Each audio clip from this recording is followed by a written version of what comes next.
right, welcome everybody. I know people are probably still joining, but we'd like to get started. My name is Sarah Castro and I'll be facilitating the Ignite talks today. I'm really excited. And I work for MMCDC and its program Coachella Valley Community Tax Services in California. I also am on the Taxpayer Opportunity Network Steering Committee. So here we go.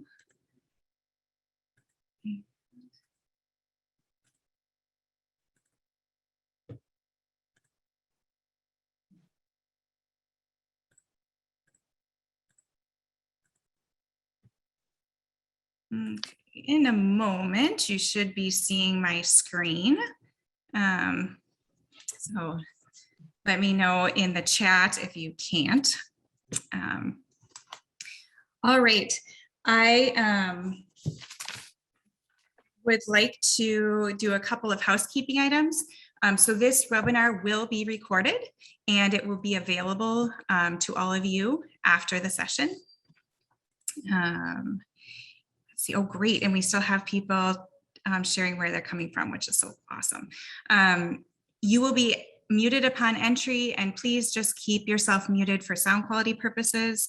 Anytime that you have a comment or something, a question, something to say, please put it in the chat at any time. And as always, if you're experiencing any technical issues, please email Justin Chu at jchu@prosperitynow.org.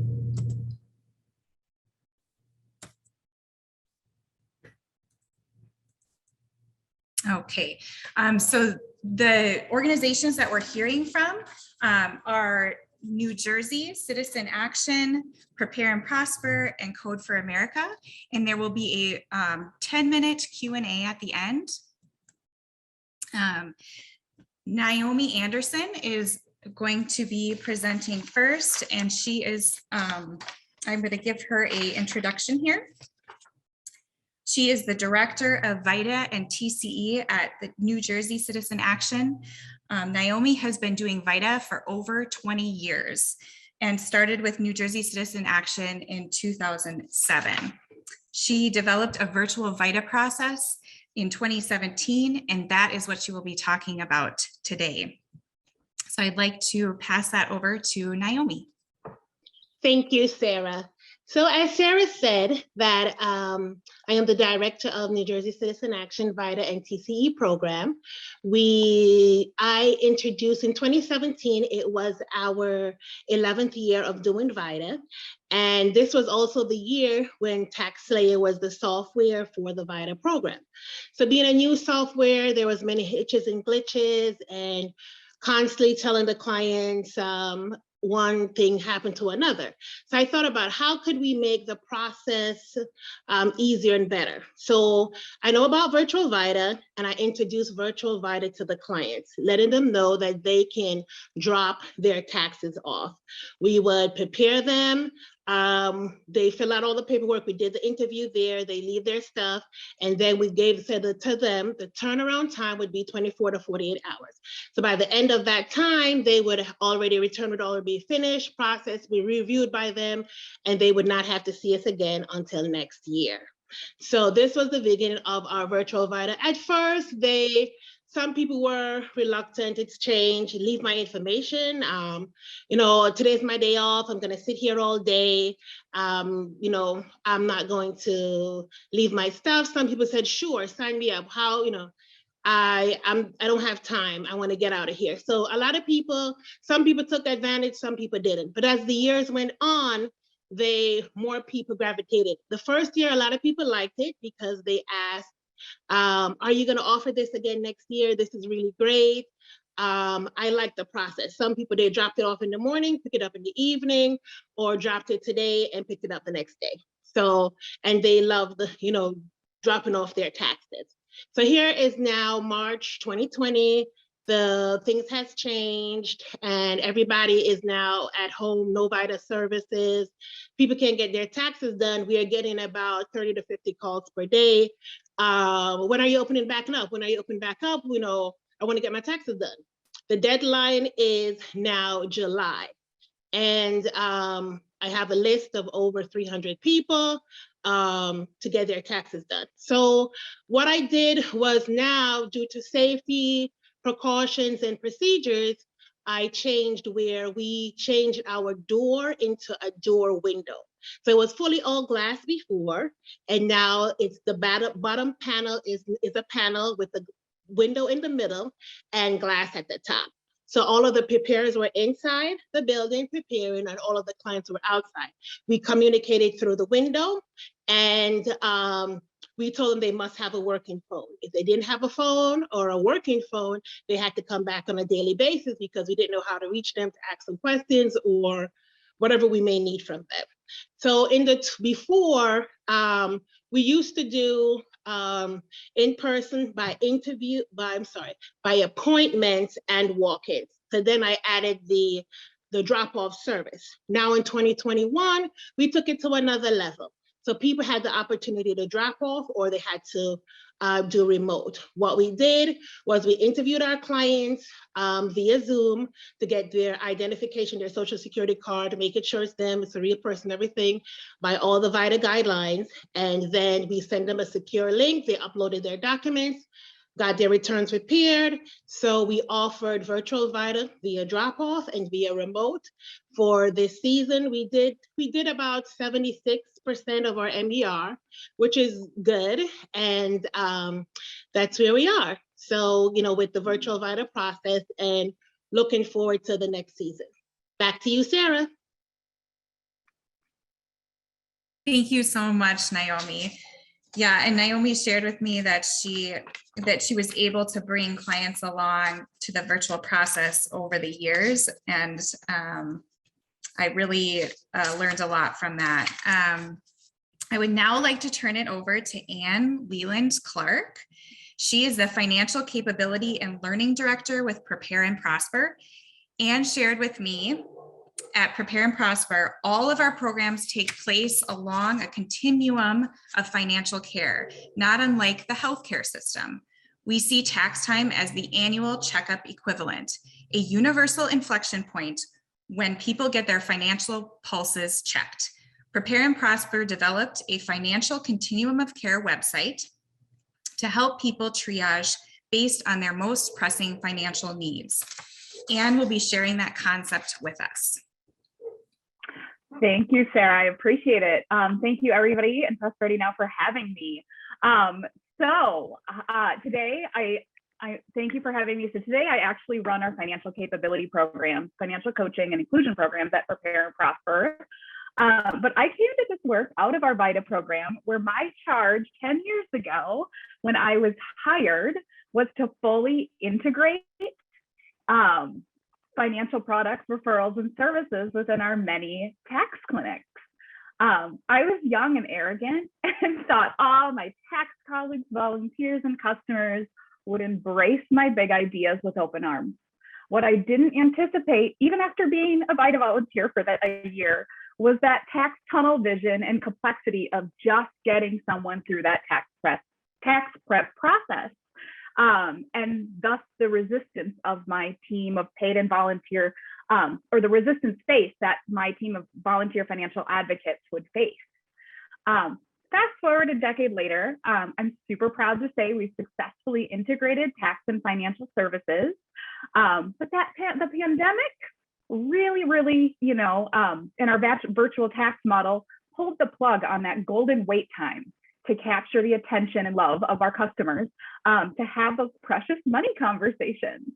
As they say, necessity is the mother of invention, and we developed and used a more streamlined financial continuum of care, as Sarah mentioned, that we're using now before, within, and outside of the tax season and tax filing process to connect our customers to that variety of products, programs, partnerships that meet them where they are on their financial journey, whether it be from financial counseling, coaching, to planning and inclusion.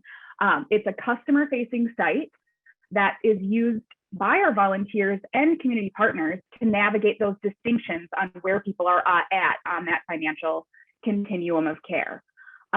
while this may not necessarily be like a wild, mind-blowing innovation of epic proportions, it was one of those small but mighty ahas and tweaks for us to move from what was before a paper financial survey in a tax clinic to something we can use year-round with volunteers and customers, and even those organizations, the partners that work not in our field, but in food security, housing, workforce, and may not know of our financial capability programs.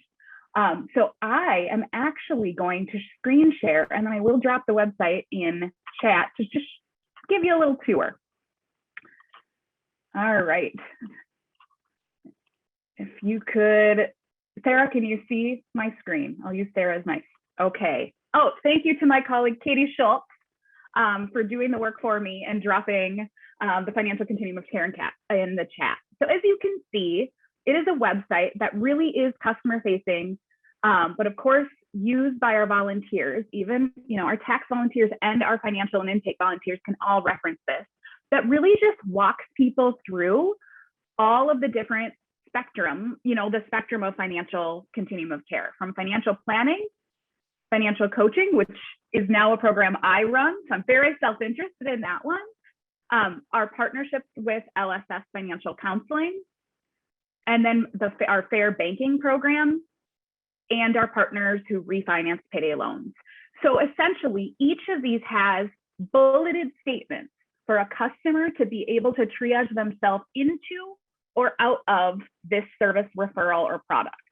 And then of course, there's buttons on each of them to actually take action and apply or reach out to that program, service, or referral.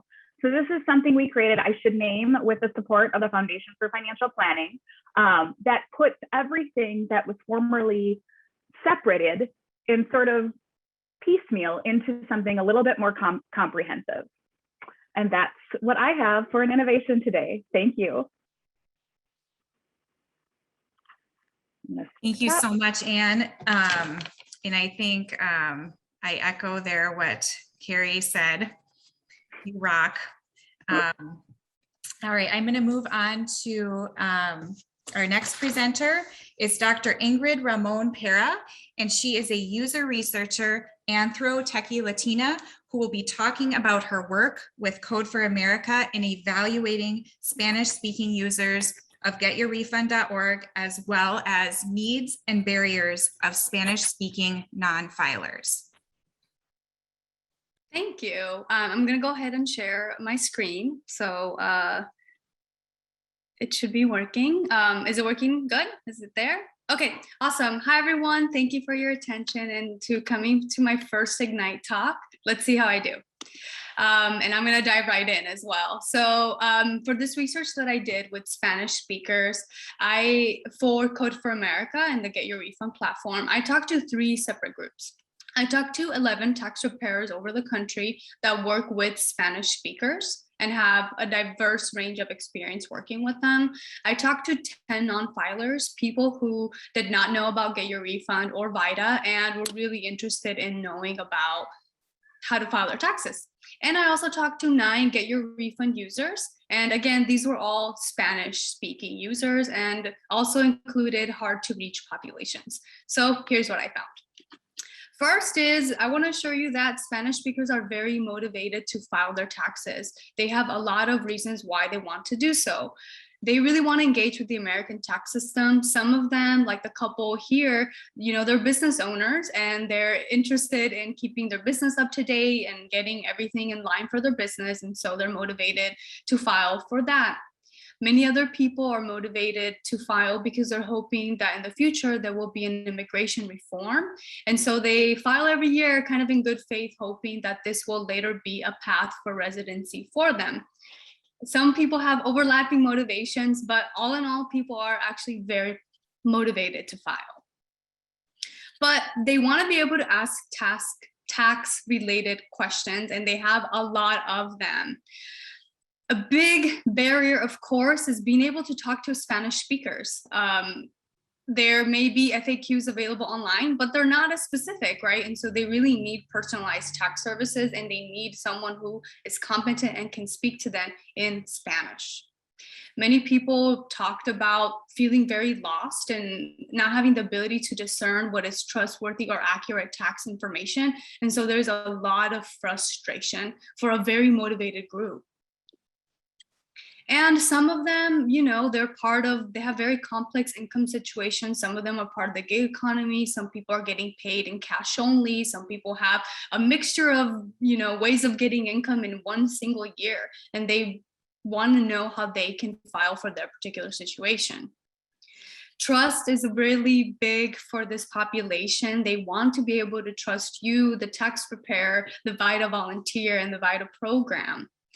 They unfortunately are very vulnerable as a population and have experienced a lot of negative discrimination around services and especially around finances. Some of them have been susceptible to scams, have overpaid tax preparers, and have just had negative experiences. And so they're really looking to have a good, high quality service.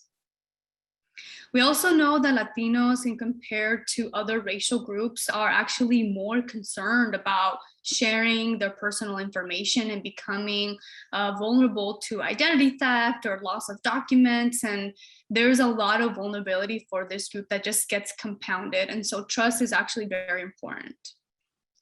Accuracy is also extremely important. They want to file accurate tax returns. There is a lot of fear and stigma around taxes for this population, but it's not just because it's taxes, it's the consequences of doing them wrong. Some people are filing as undocumented individuals. They're afraid that if they file their taxes incorrectly, that's going to call attention to them and their family from the government. And so they're really nervous about that. Other people, they don't want to pay the interest that comes along with having an inaccurate return, and they're just really nervous, and there's a lot of fear around inaccuracy. So it's not just taxes, it's the consequences of inaccuracy that creates this fear. They want to feel empowered. As I said, they're a highly motivated population, but they're extremely frustrated because there is a lot of mystery around the tax process, a ton of it. And they want to learn a lot about taxes. They want a tax education. They want to file their taxes in an empowered way. And they want to be able to advocate for themselves and in their families, really maximize their tax situation year to year and get the credits and the benefits that are, you know, for them and that would kind of help their family out. So there's really a desire to be to have self-advocacy and know about taxes. What are some best practices that I learned also from tax preparers is really the need for patience. This population asks a lot of questions, and so being able to talk to them in a patient and nice manner is really important. Even those of you that do not speak Spanish, if you have Spanish speakers that come to your site, just make sure you connect them to someone who can help them so they don't kind of become lost in the process. Since accuracy is so important, really assure them with a quality review process and the error-free aspect of the service. Provide really empathetic service to this vulnerable population. And for volunteers that work with this population, it's not really about just speaking Spanish and putting on your Spanish hat.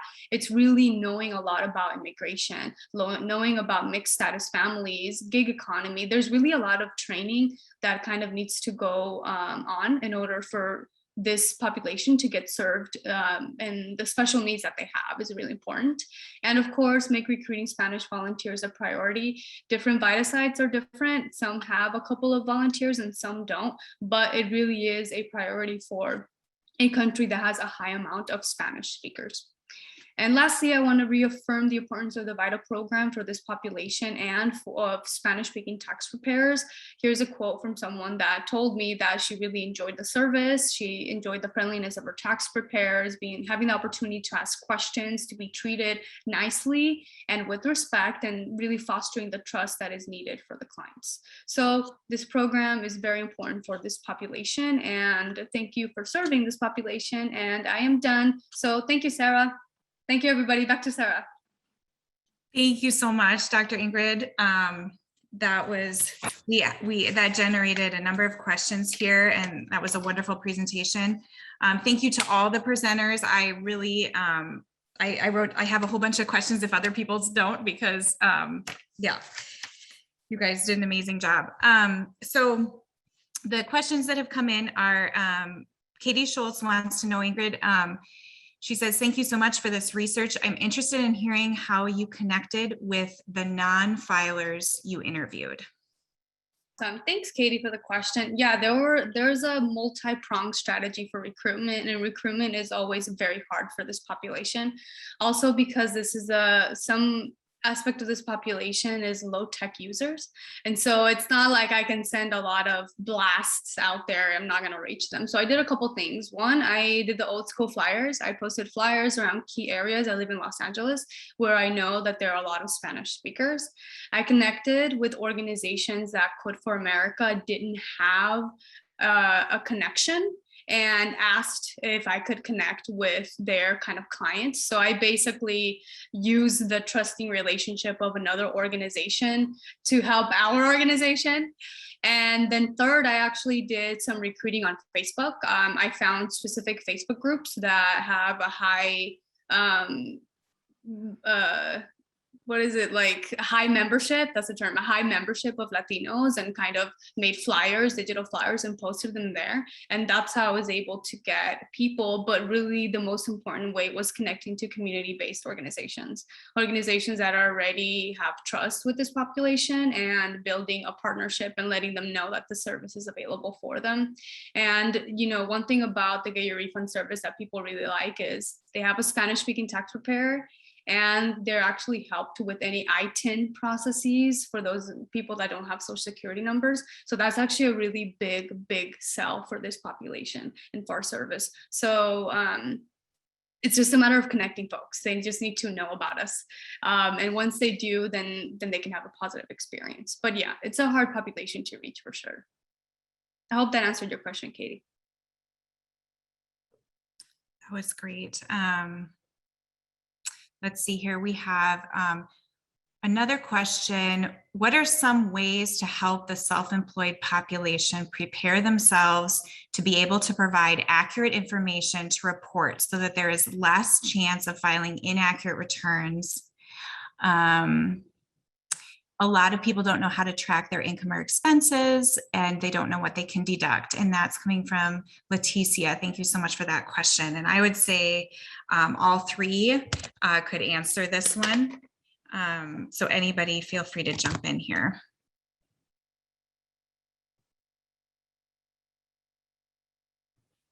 I'll jump in. So this is huge. This is huge. And really what this affirms for me is that taxes is more kind of like your model about the annual checkup. It's not really the checkup that's the most important. It's what happens before and after. And I think with taxes, it's the same thing. And there's really a need for tax education for a lot of folks that are self-employed. And a part of it is what to do before you actually have to file. Like what should you be doing throughout the year? And so a lot of people don't know that they need to keep receipts. A lot of people don't know what is deductible, especially business owners. They don't know how to like keep accounting or what's important. And so I think creating educational pathways to share that information in a way that's accessible and in Spanish is really important. When I talk to people and I ask them for ideas, so many of them mentioned videos. They're like, why don't you just make videos? Because this population, I think multimodal ways of sharing is really important. We often lean to PDFs as everything, PDFs and like PowerPoints, but a lot of them were like, create videos, introduce yourself, introduce a platform, have someone, kind of like commercials, talking about your service, teach us through videos. And so I think an educational component is really important. It's a lot harder when they come to you and, you know, they're ready to file and, you know, months ahead, they haven't been recording anything with their business. That's always really hard. So I think just creating some kind of way to let people know taxes are not just what you do once a year, but what you should be preparing for every year, and then you execute during tax season. So those are some things I heard from people and some of my ideas. I'll chime in here. My colleague in taxes right now was like, mention the Prepare and Prosper CETO. And so I directed links to our self-employment tax organizer, which is a couple PDFs in English and Spanish that we have used in this case. I can't speak in detail to it, but y'all have links in the chat.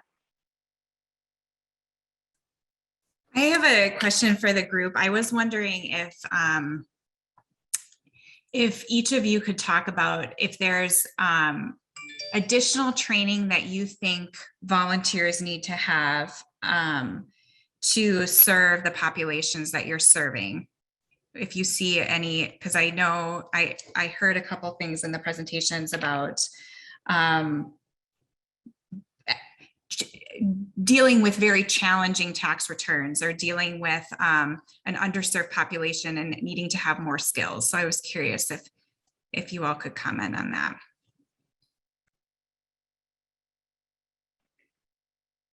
Naomi, you're muted.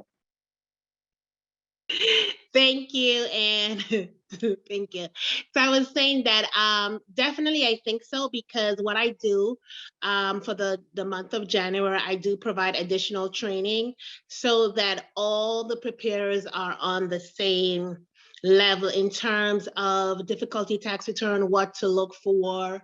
I provide, and I do it both in terms of the software and the form, and making sure that nothing is looked over or missed when you're completing a return. So we want to give the public the best service possible. So I do additional training. So after they're being certified at advanced and above, then they receive additional training from myself, which goes over with the software, how to do the Social Security when you get a lump sum, and many different things, in terms of difficulties that may come up on a tax return based on the community that we service, what type of clients that we see. All of our services is offered in English and Spanish. And in reference to the self-employed, so what we have done is that when we had face-to-face, we just let, especially those that put in whatever type of business they have, we just give them some tips, some bookkeeping tips. And I would just, or myself or somebody who speaks Spanish, to make sure we service them, we just would draw up something for bookkeeping, and we say, this is how it works. Track your income, track your expenses based on your business. This is what you should do. Keep it for yourself, have everything. So when you come in, then we'll be able to work with you better, and you don't have to try to figure out, or, I lost my receipts, I didn't keep anything. So over the years, when they come back, they're more prepared than ever.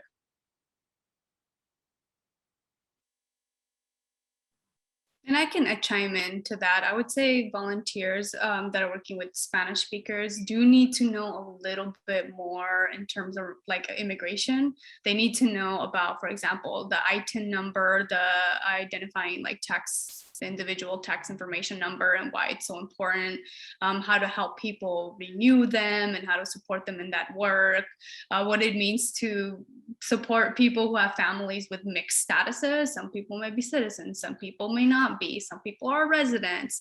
I talked to a tax preparer who had recently helped someone who was under asylum, and she didn't know where like they fit. And so you are going to encounter, I think, more complicated situations with this population. So it's important to kind of know a little bit about immigration and how immigration affects taxes. But if you don't know, I think in that case, it's important to say, hey, and be honest and say, you know what, this is a really good question. I don't want to mess up your returns. Let me connect you to somebody who will know. And so I think people appreciate that. People appreciate like the acknowledgement that they need to have good, accurate returns. So if you don't know, to just connect them to someone who can help. So I would say those are kind of the big things for this population. Thank you, Naomi. Thank you, Anne. Thank you, Ingrid. This was extremely informative. And people are continuing to enter things into the chat. We do have to wrap up because the next session is going to be SOS, helping people interact with the IRS. And so I want everybody to be able to get onto that session. So we're going to go ahead and end this session now. I want to give you a round of applause. Thank you so much. Take care.